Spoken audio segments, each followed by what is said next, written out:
Ladies and gentlemen, let me start by thanking Sabine Seidler, Rector of the Technological University Wien Informatics, and congratulate Peter Nies and Julia Neidhart for their appointment as Chair and Co-Chair holder.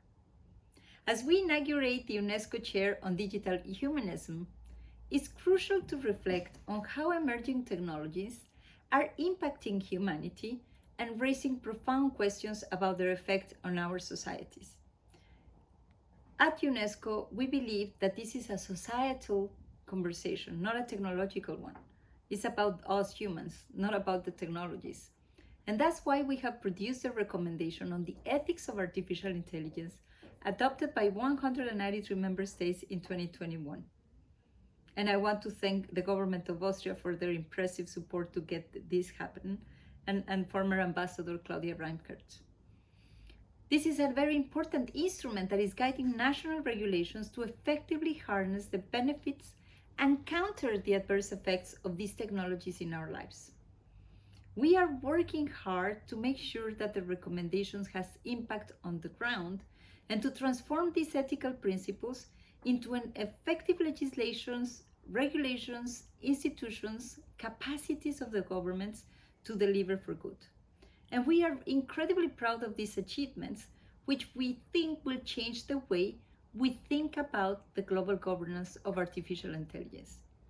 But we don't stop there. We are the human sector also, and we have launched the Digital Anthropology Initiative with the Live Center that has already delivered a report on the global state of digital innovation in anthropology. And time has only reaffirmed its central premise that investing in retooling this discipline is a much needed condition to enhance our understanding of the cultural facets of digital societies.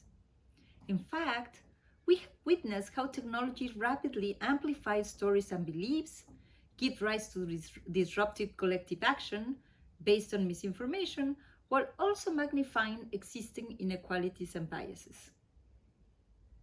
The meteoric search, for example, of ChatGPT and its surrounding discourse is one example. And while this is very promising, if left unchecked, AI is also riddled with racial prejudices and cultural biases in the data and the people who created it. Let me underline here that with 80% of AI investments coming from the private sector, AI is highly concentrated in few countries and firms, and male teams, actually, from the north. This new system, with seemingly exponential possibilities, comes also with the exponential risk of perpetuating historical prejudices because there was not enough cultural context woven into the design. Also worrying are the numerous implications that the digital world is having on democracy. For example, private or anonymous chat platforms have become heavens for far-right groups, building filter bubbles or confirmation bias. And while extremist ideas used to be on the fringe of societies, with today's platforms and algorithms, it only takes 2.5 hours for somebody to be indoctrinated into the far right or to go from harmless chat group to violent ones that organize the storming of a government's capitals as we saw in certain countries.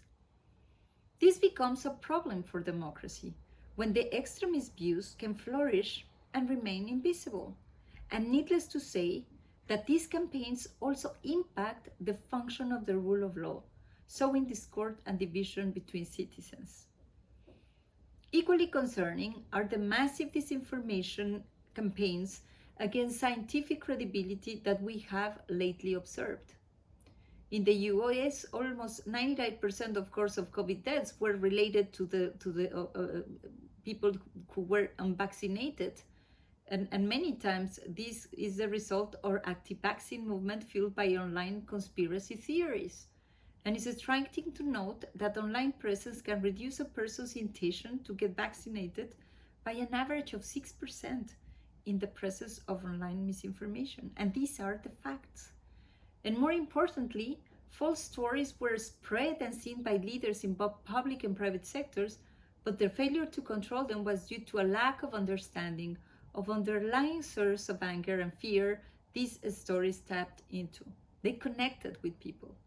And so these are just one of the multiple crises that we are facing, that probably we could have managed better if we were informed by more social and human sciences, if we had more anthropology, if we had more sociology, if we have more psychology. Now we are witnessing the surge of mental health issues triggered by the pandemic, and this is particularly worrisome for the youth and is strongly linked to the online interactions during lockdowns. And the government task forces did not include the humanist, did not include more social understanding. It was really a division between the economy and the epidemiologists, and therefore we could have had more inputs into how humans behave and what we value if we would have multidisciplinary commissions to handle COVID. And this is one of our conclusions of one of my program's reports. So we must rethink how to deal with the coexistence, on the one hand, of a society mediated by algorithms, and on the other, the decision makers who need to increase the uptake of human insights provided by humanities. And this is why we expect a very important contribution of digital innovation in anthropology to prevent, correct, and improve the judgments of those that are taking the decisions in the public and the private sector. And that we can really forge a better understanding with the humanities at the center, including all the human dimensions. And like anthropology's role in studying user interfaces and human-machine interactions, we can create digital tools and methods that help us understand them better to build more healthy communities, human and digital, to have more understanding among cultures, and to reduce the disruptive nature of this technology. If we are successful in this task, global decision makers and everybody will rely more on human insights for the decisions with the same speed, scale, and credibility that we have when we accept data science inputs or economic inputs. This challenge requires innovative thinking and collective action. And of course, being a collective process, we should listen and share and learn from those at the frontier of knowledge creation. And this is why we're so proud that the Wutian, those bring this knowledge from academia and industry, and now we are going to be discussing the issues around this topic.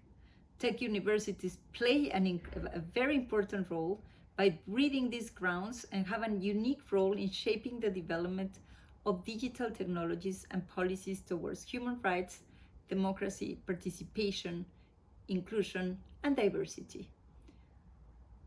The UNESCO Chair on Digital Humanism represents an important milestone in this regard.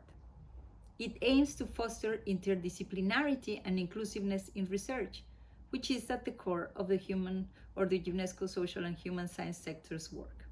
And in fact, we strongly believe that no single discipline or sector can tackle the complex challenges of the digital age alone.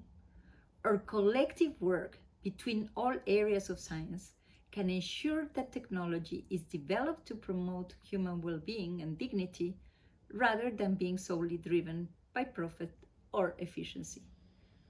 The UNESCO Chair of Digital Humanism is a step in the right direction, but it's just the beginning. We need more initiatives like this and more partnerships between universities, governments, civil societies, and the private sector to ensure that technology serves the common good. However, I'm sure that the contribution that the chair can make to this debate is gonna be immense. In conclusion, let us work together to reclaim humanism in the digital age and build a future where technology serves humanity rather than the other way around.